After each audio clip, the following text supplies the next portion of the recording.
سورۃ الفتح مدنیہ، سورہ فتح مدنی صورت ہے۔ ہجرت کے بعد اس کا نزول ہوا۔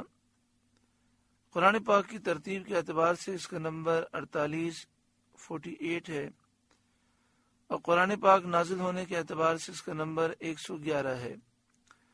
اس میں 29 آیات ہیں اور 4 رکوع ہیں، 568 کلمات ہیں، 2559 حروف ہیں۔ بسم اللہ الرحمن الرحیم، اللہ کے نام سے شروع جو نہایت مہربان رحم والا۔ انا فتحنا لک فتحا مبینا، بے شک ہم نے تمہارے لیے روشن فتح فرما دی۔ اس کا شان نزول یہ ہے کہ حدیبیہ سے واپس ہوتے ہوئے نبی اکرم صلی اللہ علیہ وآلہ وسلم پر انا فتحنا لک فتحا مبینا یہ آیت کریمہ نازل ہوئی۔ حضور صلی اللہ علیہ وآلہ وسلم کو اس کے نازل ہونے سے بہت خوشی ہوئی۔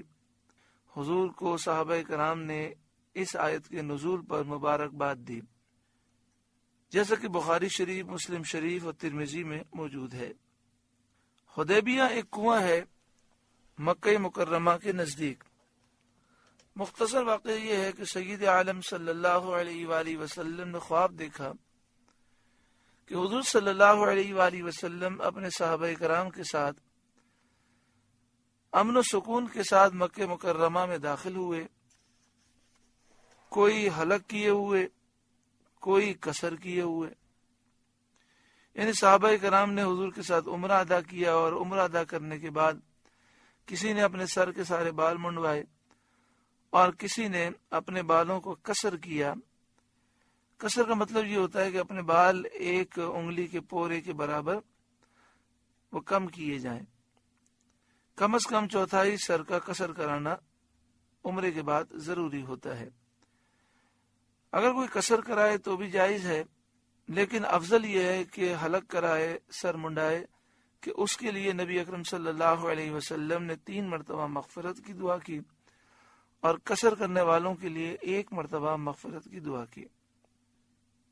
نبی اکرم صلی اللہ علیہ وآلہ وسلم کعبہ معظمہ میں داخل ہوئے، کعبے کی چابی لی، طواف کیا، عمرہ ادا کیا، صحابہ کرام کو اس خواب کی خبر دی، سب خوش ہوئے۔ یعنی آپ صلی اللہ علیہ وسلم نے یہ خواب دیکھا اور پھر یہ خواب اپنے صحابہ کو آپ نے سنایا۔ پھر نبی کریم صلی اللہ علیہ وآلہ وسلم نے عمرے کا ارادہ فرمایا۔ مدینہ منورہ ہجرت کرنے کے بعد یہ واقعہ سن 6 ہجری کا ہے، یعنی مکہ شریف سے مدینہ شریف آنے کے کئی سال کے بعد نبی اکرم صلی اللہ علیہ وآلہ وسلم مکہ شریف جانے کا ارادہ فرماتے ہیں، اور آپ نے عمرے کا قصد فرمایا۔ مکہ شریف جانے کا آپ نے ارادہ فرمایا، عمرے کا قصد فرمایا۔ 1400 صحابہ کرام، 1400 صحابہ کرام کے ساتھ یکم ذی قعدہ مہینے کی 1 تاریخ سن 6 ہجری کو روانہ ہوئے۔ ذوالحلیفہ میں پہنچ کر وہاں مسجد میں 2 رکعتیں پڑھ کر عمرے کا احرام باندھا۔ جب بھی کوئی مدینہ شریف سے مکہ شریف جائے تو اس کے لیے ذوالحلیفہ پر احرام باندھنا یہ بہت بڑی سعادت کی بات ہے، اور یہ میقات ہے۔ یہاں جو مسجد ہے اسے مسجد ذوالحلیفہ بھی کہتے ہیں، اسے ابیار علی بھی کہتے ہیں، اور یہ مسجد ذوالحلیفہ کا مقام مدینہ شریف کے قریب ہے۔ حضور صلی اللہ علیہ وآلہ وسلم کے ساتھ اکثر صحابہ نے بھی ذوالحلیفہ سے احرام باندھا، اور بعض صحابہ کرام نے جحفہ سے احرام باندھا۔ مدینہ شریف سے مکہ شریف جائیں تو ذوالحلیفہ بھی آتا ہے اور جحفہ بھی آتا ہے، تو ذوالحلیفہ بھی احرام باندھ سکتے ہیں اور جحفہ سے باندھ سکتے ہیں۔ راستے میں پانی ختم ہو گیا، اصحاب نے عرض کیا کہ پانی لشکر میں بالکل باقی نہیں سوائے حضور صلی اللہ علیہ وآلہ وسلم کے آفتابے کے، کہ اس میں تھوڑا سا پانی ہے۔ آفتابہ اس جگ کو کہتے ہیں جس میں دستہ ہو، ہینڈل ہو۔ حضور صلی اللہ علیہ وآلہ وسلم نے آفتابے میں دست مبارک ڈالا، تھوڑا سا پانی تھا، آپ نے اس میں اپنا ہاتھ مبارک ڈال دیا تو آپ کی انگلیوں سے چشمے جوش مارنے لگے۔ تمام لشکر نے پیا، وضو کیے۔ حضرت جابر رضی اللہ تعالیٰ عنہ سے پوچھا گیا کہ آپ لوگ کتنے تھے کہ یہ پانی سب کو کافی ہو گیا؟ تو انہوں نے کہا کہ یہ پانی 5 چشمے پھوٹے اور اس میں اتنا جوش تھا کہ اگر ہمارا لشکر 1,00,000 کے برابر بھی ہوتا تو یہ پانی کافی تھا، ہم تو 1500 تھے۔ جب مقام عصفان میں پہنچے تو خبر آئی کہ کفار قریش بڑے ساز و سامان کے ساتھ جنگ کے لیے تیار ہیں۔ پھر جب یہ قافلہ حدیبیہ پر پہنچا تو اس قافلے کا پانی ختم ہو گیا، ایک قطرہ نہ رہا، گرمی بہت شدید تھی۔ حضور سید عالم صلی اللہ علیہ وسلم نے کنویں میں کلی فرمائی، اس کی برکت سے کنواں پانی سے بھر گیا۔ حدیبیہ کے مقام پر جہاں مسجد حدیبیہ بنی ہے اس کے قریب ہی ایک کنواں ہے جو میرا خیال ہے کہ 200 یا 300 فٹ گہرائی تک ہے، اور یہ اسی زمانے سے ہے۔ کیا شان ہے محبوب کریم کی کہ آپ نے جب کلی فرمائی تو پانی اتنی گہرائی سے اوپر تک آ گیا۔ سب نے پیا، اونٹوں کو پلایا۔ یہاں کفار قریش کی طرف سے حال معلوم کرنے کے لیے کئی شخص بھیجے گئے۔ قریش کے کافروں نے کئی لوگ بھیجے تاکہ وہ جا کر حالات معلوم کریں۔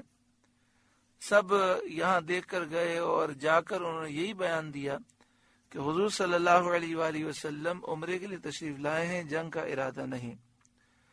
لیکن قریش کو یقین نہ آیا۔ اس یقین نہ آنے کی جو ایک بڑی وجہ تھی وہ وجہ یہ تھی کہ کفار قریش کے ذہن میں زمانے جاہلیت سے غلط مسئلہ بیٹھا ہوا تھا کہ ذی قعدہ، ذی الحجہ، محرم میں عمرہ ادا نہیں ہو سکتا۔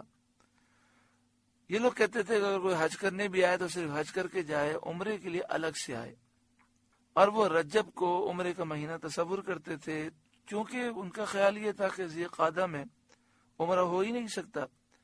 تو انہوں نے خیال کیا کہ نبی اکرم صلی اللہ علیہ وآلہ وسلم اور صحابہ کرام نے عمرے کا لبادہ اوڑا ہے، لیکن پیچھے سے مقصد یہ ہے کہ مکے میں آ کر یہ ہم سے جنگ کریں گے۔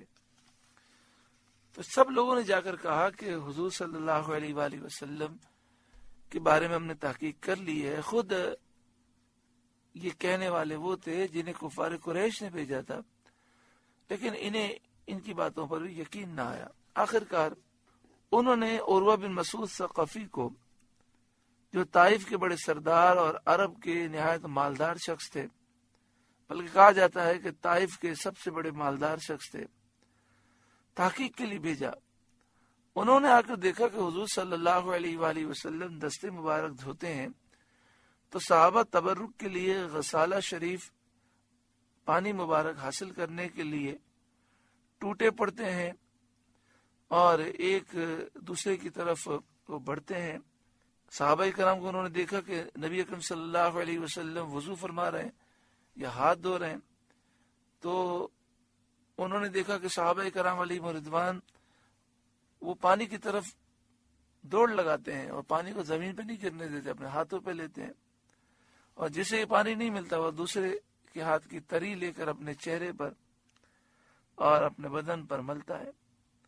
اگر کبھی نبی اکرم صلی اللہ علیہ وآلہ وسلم لعاب دہن مبارک نکالتے ہیں تو لوگ اس کے حاصل کرنے کے لیے کوشش کرتے ہیں، جس کو حاصل ہوتا ہے وہ اپنے چہرے و بدن پہ ملتا ہے۔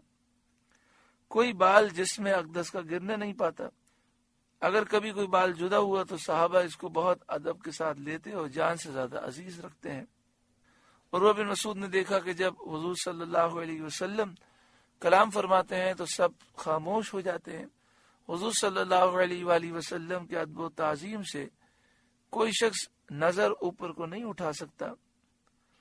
عروہ نے قریش سے جا کر یہ سب حال بیان کیا اور کہا کہ میں فارس، روم، مصر، حبشہ کے درباروں میں گیا ہوں، وہاں کے بادشاہوں کے دربار میں نے دیکھے ہیں، میں نے کسی بادشاہ کی یہ عظمت و شان نہیں دیکھی جو محمد صلی اللہ علیہ وآلہ وسلم کی ان کے صحابہ میں ہے۔